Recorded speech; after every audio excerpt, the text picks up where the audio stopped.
Hey everybody, welcome to the show. This is Super Life with me, Darin Olien. I'm glad you're here. I'm committed to you, to having a super life.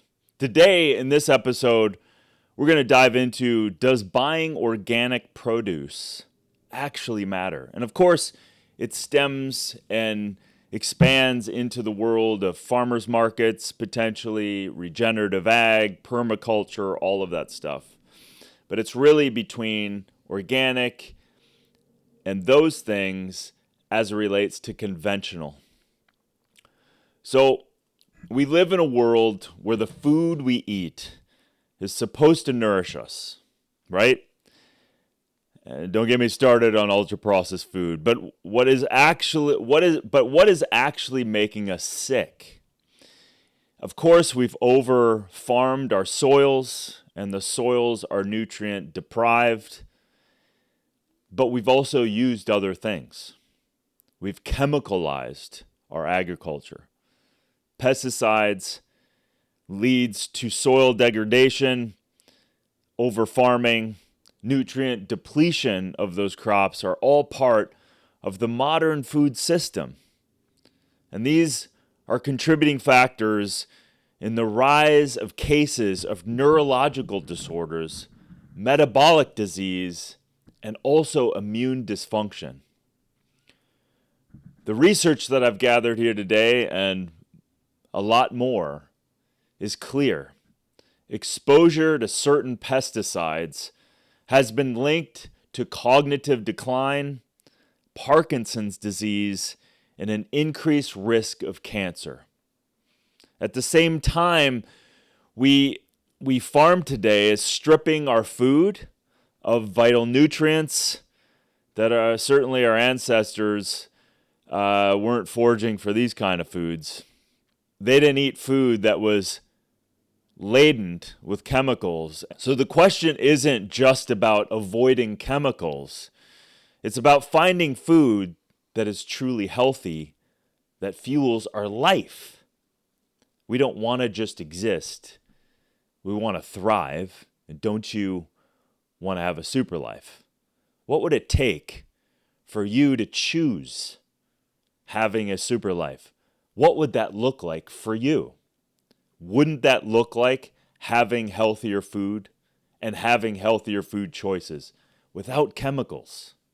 The solution, isn't it organic, permaculture, regenerative ag, locally grown food that is actually food, that is left by nature to produce, rather than spraying it with things that are untested, unregulated, and now showing very detrimental effects on our health and our life. So let's break down the science and give you reasons, real reasons, why it's never been more important than ever to care about where your food comes from. Keep in mind, I have spent 15 years of my life, I was running around the globe looking for the greatest botanicals, herbs, tubers, adaptogens, and in that process, I met communities and people eating local, real food because that was their choice.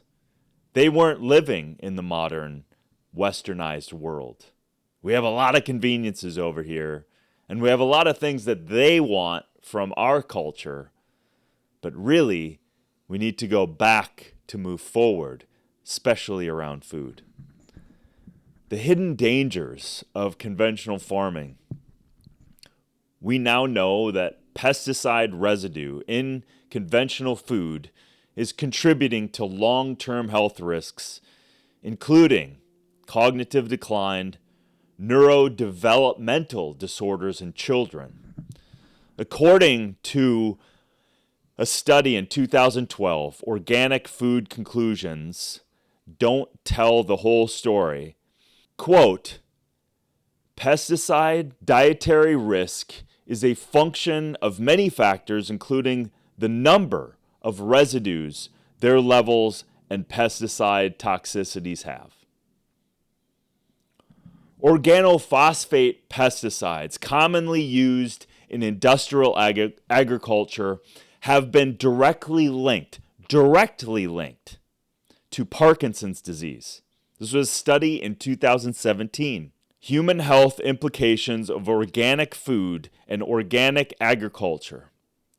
Quote unquote, epidemiologic studies have reported adverse effects of certain pesticides on children's cognitive development at current levels of exposure.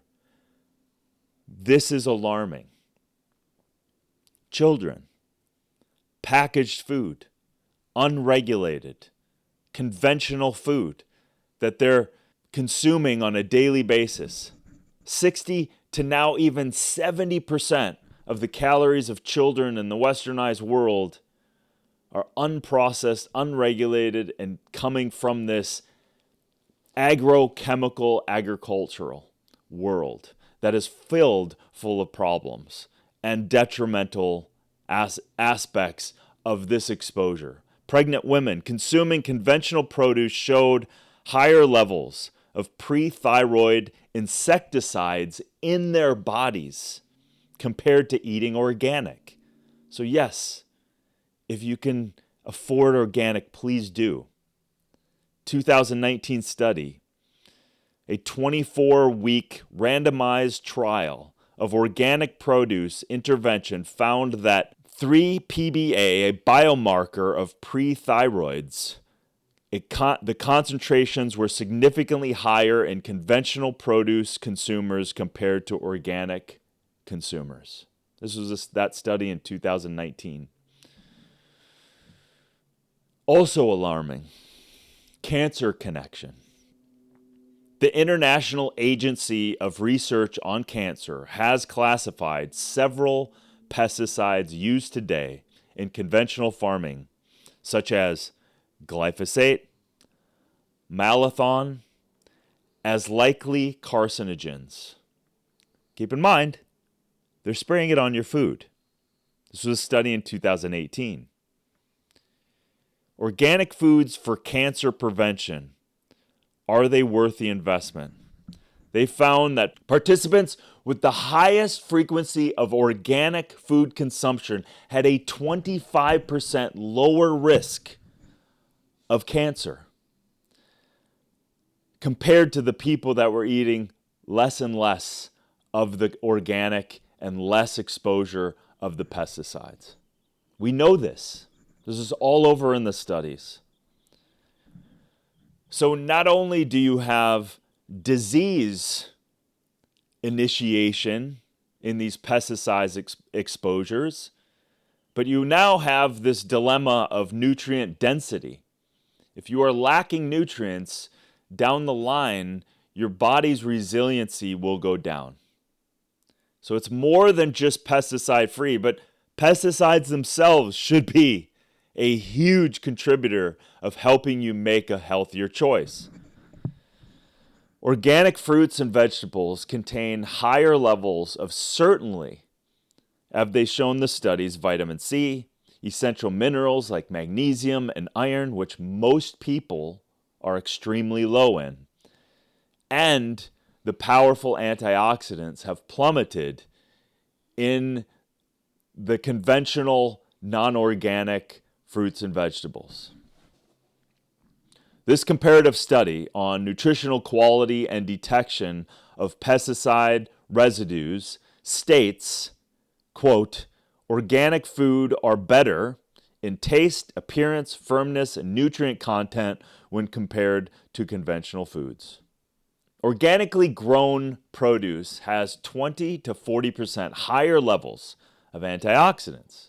Antioxidants help with inflammation. Antioxidants help your resiliency to fight off disease, bacteria, virus, all of these things that are a natural part of the metabolic system, yes, as well as all of the other free radicals that we're now getting hit with. Chemicals from our environment, stress responses. So now when you're consuming food that has less and less of the vital nutrients and antioxidants, This increases your ability to fight off disease. This increases inflammation and increases your risk of chronic disease. This was a study done in 2019.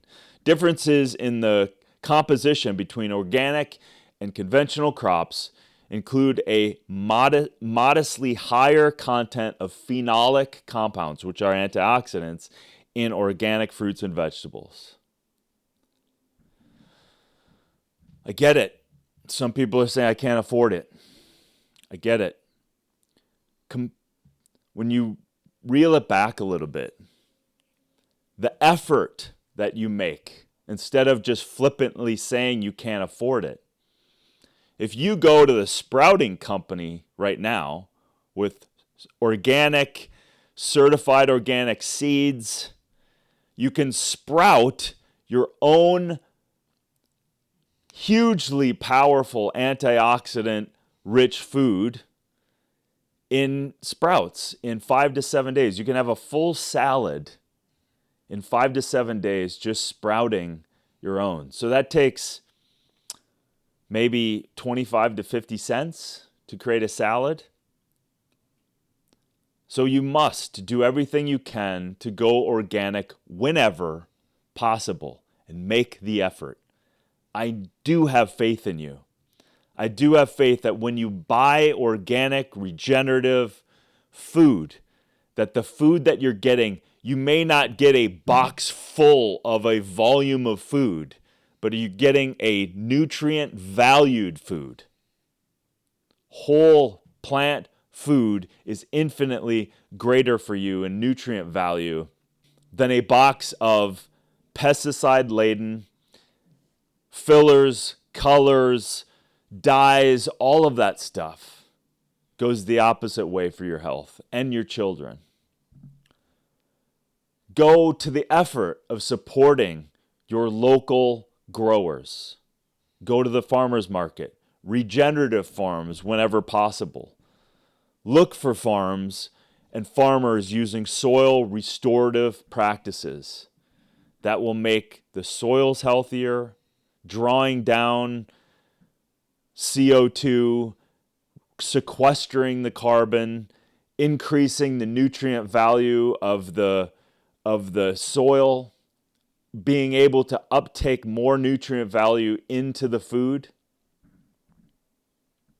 And whenever you can, grow your own. Like I said,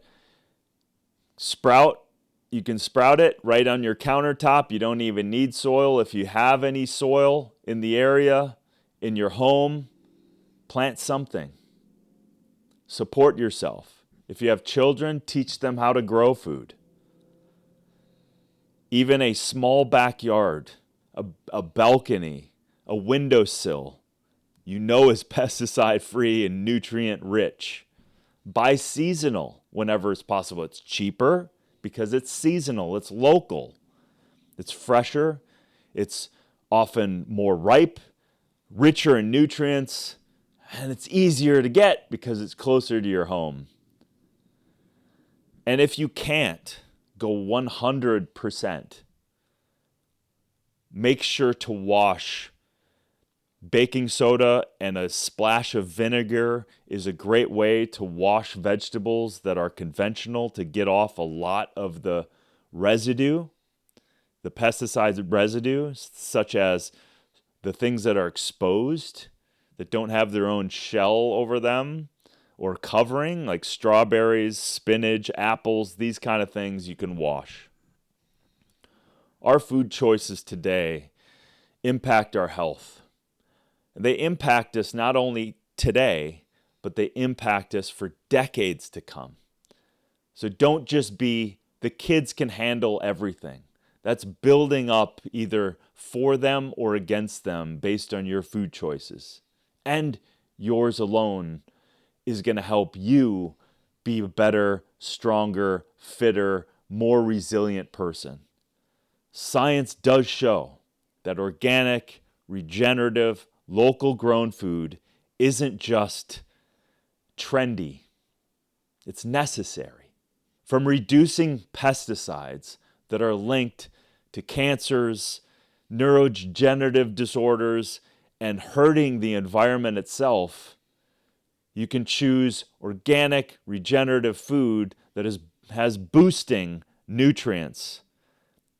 These things, making those switches from those chemicalized versions of food to something that's infinitely more rich in nutrients, is powerful steps that you can take to thrive so that you can have a healthier, stronger life. Again, you have to eat every day, multiple meals. Imagine changing out the stresses of the modern day chemical food to the nutrient-rich food, and doing that every day, multiple times a day, every week, every year, every decade, and I promise you'll be happier and healthier as a result. So are you ready to make the change? I'm committed to you to do that. That's why at Superlife, I've been building a team, building a platform, and building the snippets of information that you can take on. Please look in the show notes. Look at these studies that I found. If people don't believe you, point them to this podcast. Point them to the research that we have in the show notes. I want you to take the power back. Unfortunately, there is no regulatory body that has your back. The USDA, the FDA, the EPA, and you name it, have failed us. And is it okay? No. But what you can do is choose your sovereignty. What goes in your mouth is affecting the next seat that you're sitting in for tomorrow. Remember, choice is powerful. Intention is powerful. And follow that with your actions will change your life. Okay. Peace. I love you.